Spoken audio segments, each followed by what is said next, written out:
নমস্কার বন্ধুরা, আজ আমরা আপনাদের নিয়ে যাব এমন এক জায়গায় যাকে বলা হয় পাথরের কবিতা। কর্ণাটকের হাসান জেলায় অবস্থিত হোয়সালা স্থাপত্যের এক অনন্য নিদর্শন বেলুর চেন্নাকেশব মন্দির।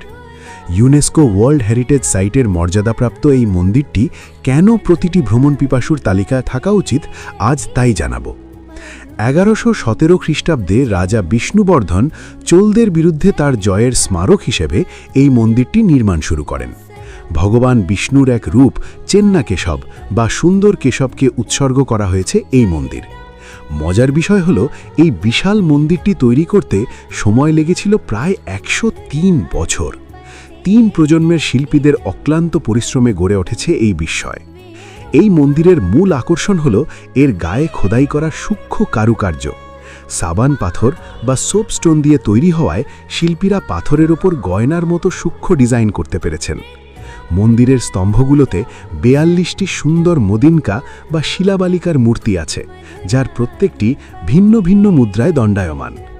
নক্ষত্রাকৃতি ভিত্তি, পুরো মন্দিরটি একটি নক্ষত্রাকৃতি বা তারা আকৃতির বেদির ওপর দাঁড়িয়ে। মন্দিরের গর্ভগৃহের সিলিং বা ছাদের দিকে তাকালে আপনি অবাক হয়ে যাবেন। পাথরের তৈরি এক বিশাল ঝাড় লণ্ঠন যেন ঝুলে আছে। 900 বছর পেরিয়ে গেলেও আজ পর্যন্ত এই মন্দিরে নিয়মিত পূজা অর্চনা চলে। এটি কেবল একটি ধর্মীয় স্থান নয়, বরং ভারতের সমৃদ্ধ ইতিহাস এবং প্রাচীন ইঞ্জিনিয়ারিংয়ের এক জীবন্ত প্রমাণ। প্রতিটি পাথরে এখানে লুকিয়ে আছে কোনো না কোনো পৌরাণিক গল্প। আপনি যদি শিল্পকলা এবং ইতিহাস ভালোবাসেন, তবে কর্ণাটকের এই বেলুর মন্দির আপনার জীবনকে এক অনন্য অভিজ্ঞতা দেবে।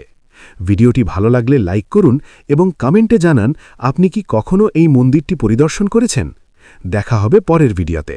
ধন্যবাদ।